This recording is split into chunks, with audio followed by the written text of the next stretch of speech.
figured I'd start this video off with a bang.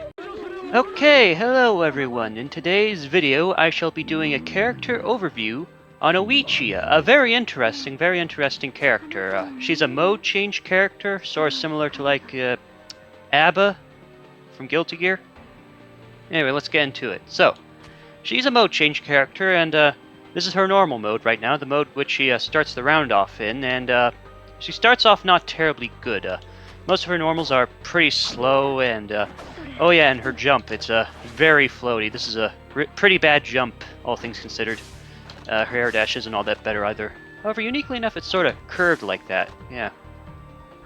And another weakness about her right off the bat is that she has the lowest health in the game.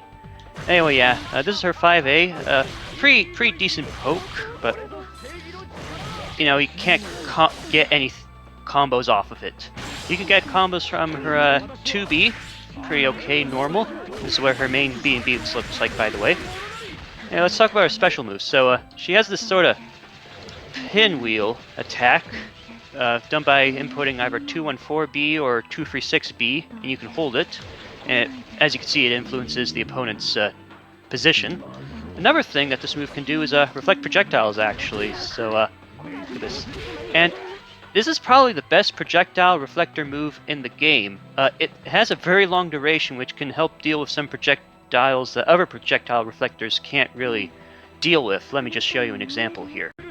Okay, so here I am with Tadakatsu. Now then, allow me to show you the power of this projectile reflector attack. So, yeah. Most projectile reflectors probably reflected like one of those laser beams and then got hit by one of the other ones, but not Oichi. Due to the long duration, she's able to reflect a lot more projectiles, and in my opinion, it's the best projectile reflecting move in the game, and it's very good at dealing with zoning. Yeah. Anyway, moving on to some of her other specials. She has a 214B slash 236B move in the air. It'll look something like this. It's not that good. Let's talk about something sort of interesting that she has all to herself. She has a third strike style parry, like Street Fighter 3 third strike parry. So let me just have an open lobby here. So, if you press forward, or for a high or a mid attack before it hits you, like you press forward before that, or you press down for a low attack just before it's about to hit, perform this this parry right here. Now then, this gives the opponent a random debuff. We'll go over what those are later. They're an Oichi-specific mechanic, but yeah, it causes a debuff. And you can actually hold down the buttons to charge up an attack. Look something like that. Give the opponent more debuffs. So yeah, that's Oichi at the start of the round. Yeah, sort of whatever, sort of mediocre. But let's talk about her main gimmick and what makes her somewhat frightening, actually. So, see this special bar right here? That's her shadow hand gauge. And let me just set it all to personnel to normal. So, when the round starts, it fills up pretty fast, actually.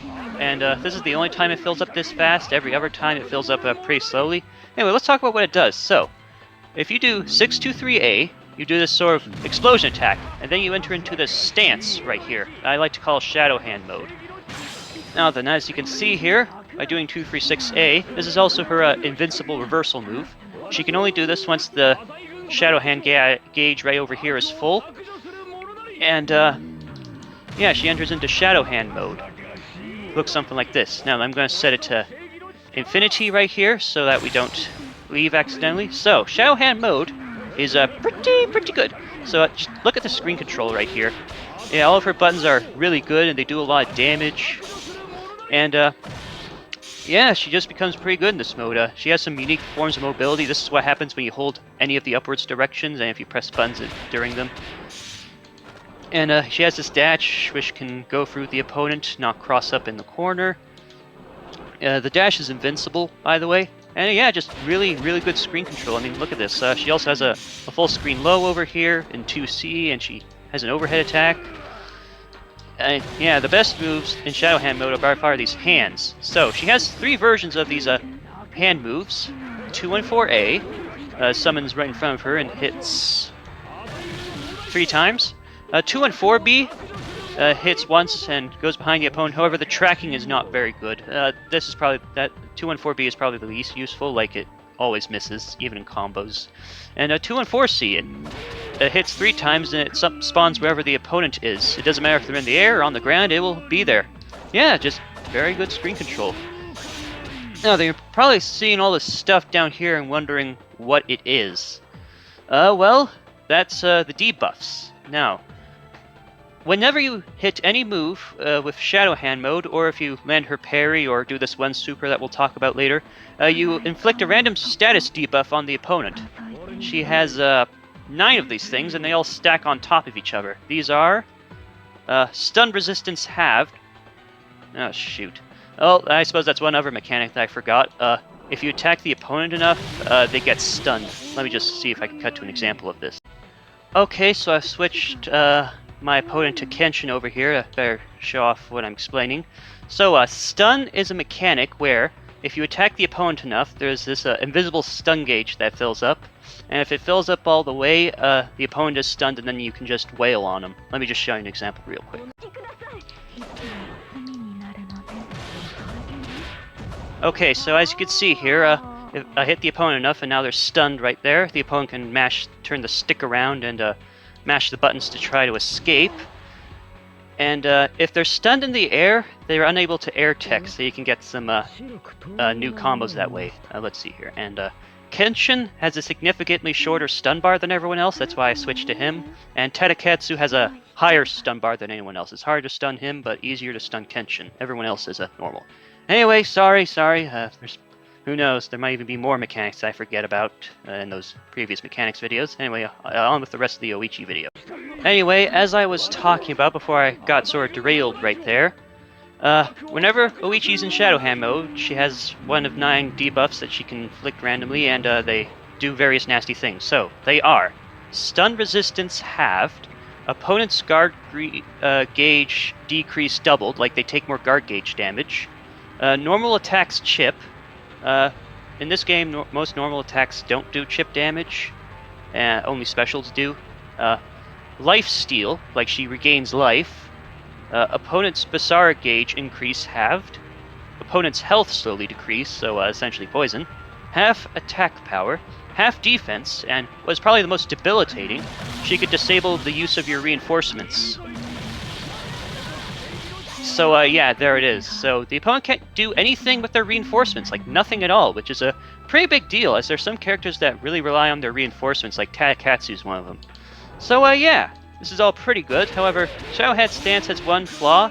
If you're hit once, you're automatically knocked out of it, which is a shame in a game where 3E exists. She can get pretty badly sniped by it. That's probably her biggest weakness, just getting sniped by this thing. I mean, I suppose you could dash through, but yeah, that's sort of quick. I don't think that's well within the realm of human reaction times.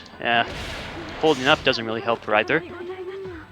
But I suppose it's just for the sake of fairness, really, because she also has her own reinforcements. You know, same sort of 2E, just as good. Now then, Oichi's reinforcements are actually slightly unique in the fact where, you know, for most reinforcements, if you hold forward or backwards, you just put them in different positions. But Oichi's reinforcements, his name's Nagamasa Azai, I'm just going to call him Azai from now on. Azai actually gets different attacks if you hold forwards or backwards. So this is what Azai's 5E looks like. This is what happens when you hold forward, 6. See, it stays in place like that. And if you hold backwards, it goes back and forth quickly like a boomerang. All of these various things are... All of those 3 reinforcement attacks are used in their infinites, which are incredibly hard, impractical, and I am definitely going to clip to myself watching a YouTube clip. So let me just cut to that. Okay, so here I am, yet again, watching yet another very blurry Japanese video. Now then, the thing about Oichi's infinites is it's not like Masamune where they only work in like either the left or the right corner. The thing about Oichi's infinites is that they only work at very specific points in the stage. Like, all of her infinites only work if she's either in the corner or is cornered, and no in-between, no mid-screen infinites.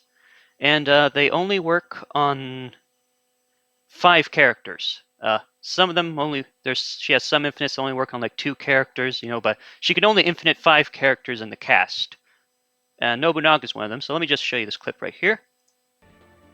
So yeah, she does 623A, and then she... don't let... it looks simple, but that's actually incredibly difficult. And that's the thing with Oichi's Infinites. They're all very difficult and, honestly just sort of impractical in my opinion. I mean, yes, again, very specific stage positions, only works on, like, a couple of characters. I mean, it's good if you do them. Good for you. You're certainly a better player than I am. But, yeah, they're hard. They're very hard. And, not to mention... Oichi isn't really struggling for damage. Believe me, most of her damage comes from Touch of Death, so you don't really need infinites, as the beginning of the video showed you rather eloquently. Even if you don't fully kill them, you'll, like, the opponent's, like, one hit away from death, and they have 9 very nasty status debuffs on you, including being unable to burst. As a reminder, reinforcements are tied to burst. Now, let's talk about her supers. So, one of her, the more useful out of her 2 supers is 214C. She can do this even if she isn't in Shadow Hand mode, and it's a good way to apply debuffs. So that's the thing, you can, like... And there are some ways to combo into it, mainly from her aerial attack. If you Tiger Knee into... Oh, by the way, this super can be done in the air as well. 214C. Yeah, if you hit her aerial attack, you can Tiger Knee into this thing. So let me just... Yeah, like that. You can also combo into this from 2C in the corner. Let me just see if I can do it right here. Yeah, it looks something like that. It's a good way to prevent the opponents from using reinforcements on you while trying to switch into Shadow Hand mode so that they don't snipe you with 3E. And her other super is her reversal super, 236C. Looks something like this. Can't really combo after it, and this is what the reinforcement super looks like. It's actually sort of awkward to time. I mean, see, as you can see there, I sort of missed it there. Yeah, it's sort of awkward to time. So, yeah. So yeah, that's Oichi. Pretty interesting character. Not the best, in my opinion. She is a low mid-tier, in my opinion. By the way, here's her Basara KO. Fun fact, the admin of the Sengoku Basara X Discord is an Oichi main, so, hey, if you're watching this, yeah, here's your main. I don't think she's terribly good. Sorry. That's just my opinion. Anyway, yeah, very interesting character. So, the next character we shall be covering in the next video will be, Yusugi Kenshin. He's one of my mains, as a matter of fact, and I think he's, the middle of mid-tier. Very middle. See you next time.